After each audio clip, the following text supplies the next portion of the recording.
Hello everyone, आज हम समझेंगे नॉर्टन्स थ्योरम के बारे में। ये थ्योरम इलेक्ट्रिकल सर्किट को सिंप्लीफाई करने में हेल्प करता है, बिल्कुल थेवेनिन्स की तरह। नॉर्टन्स थ्योरम कहता है कि कोई भी कॉम्प्लेक्स लीनियर नेटवर्क जिसमें रजिस्टर वोल्टेज जैसे सोर्सेज लगे हों, उसे हम एक सिंगल करंट सोर्स आई मतलब नॉर्टन्स करंट और एक पैरेलल रजिस्टर आर मतलब नॉर्टन्स रजिस्टर की कॉम्बिनेशन में रिप्लेस कर सकते हैं।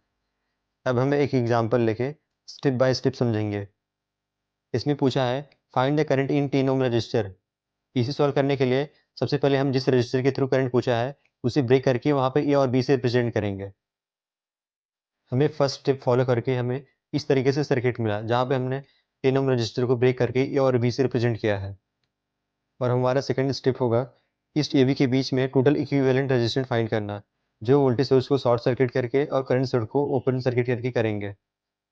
अब हमने सेकंड स्टेप को फॉलो करके इस तरीके से सर्किट बनाया है जिसमें हमने दो वोल्टेज सोर्स को शॉर्ट सर्किट किया है, जिसकी वजह से ये 40 ओम रजिस्टर भी शॉर्ट सर्किट हो गया क्योंकि इसके दोनों टर्मिनल्स के बीच एक ही वायर जा रहा है।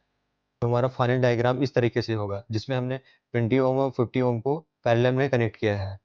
तो हमारा आर एन इक्वल टू हो जाएगा 50 इंटू 20 अपॉन 50 प्लस 20 यानी 1000 अपॉन 17।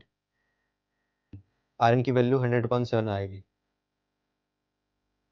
थर्ड स्टेप है हमारा नॉर्टन्स करंट फाइंड करना, जो हम ए और बी को कनेक्ट करके इन तीनों लूप में केवीएल लगाएंगे।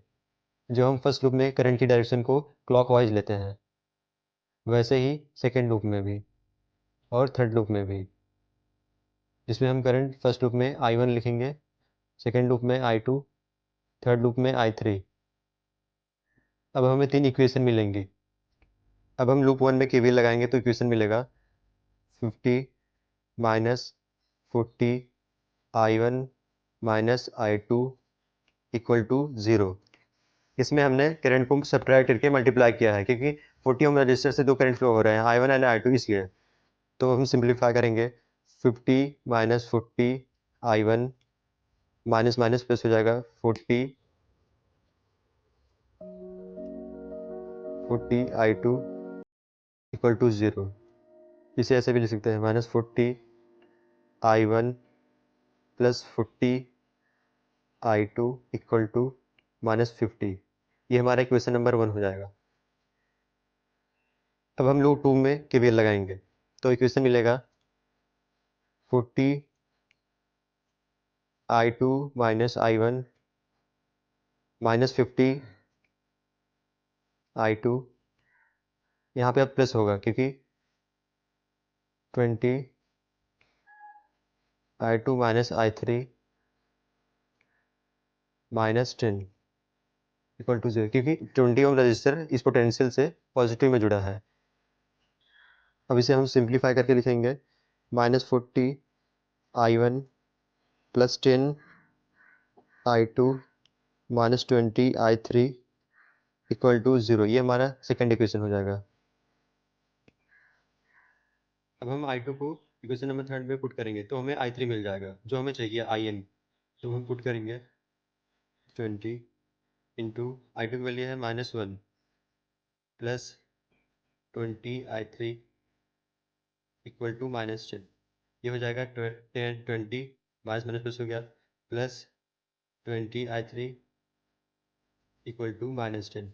अब इसे हम उस साइड लेके जाएंगे तो हो जाएगा 20 I3, यहाँ से प्लस यहाँ पे माइनस हो जाएगा तो हो जाएगा -30। I3 आ जाएगा हमारा -3/2 एम्पियर यानी -1.5 एम्पियर। ये हमें I3 की वैल्यू मिल गई यानी IN।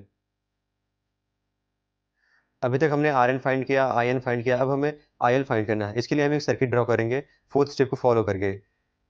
अब हमने नया सर्किट डायग्राम बनाया है फोर्थ स्टेप को फॉलो करके। तो इसमें 1.5 एम्पियर करंट फ्लो हो रहा है, तो हमें आई एल फाइंड करनी है। इसके लिए हम करंट डिवीजन रूल लगाएंगे इस प्रकार, आई एल इक्वल टू हो जाएगा total current 1.5 ampere into opposite resistance मतलब 100/7 upon sum of all resistor मतलब 100/7 प्लस 10। इसे सॉल्व करेंगे आई एल इक्वल टू ये हो जाएगा 150/7 अपॉन 170/7। 7 7 से कट जाएगा तो हमें मिलेगा 150/170, ये हो जाएगा 0.88 एम्पियर। तो हमें IL की वैल्यू मिली 0.88 एम्पियर। यही हमें फाइंड करनी थी, यही हमारा फाइनल आंसर होगा अब।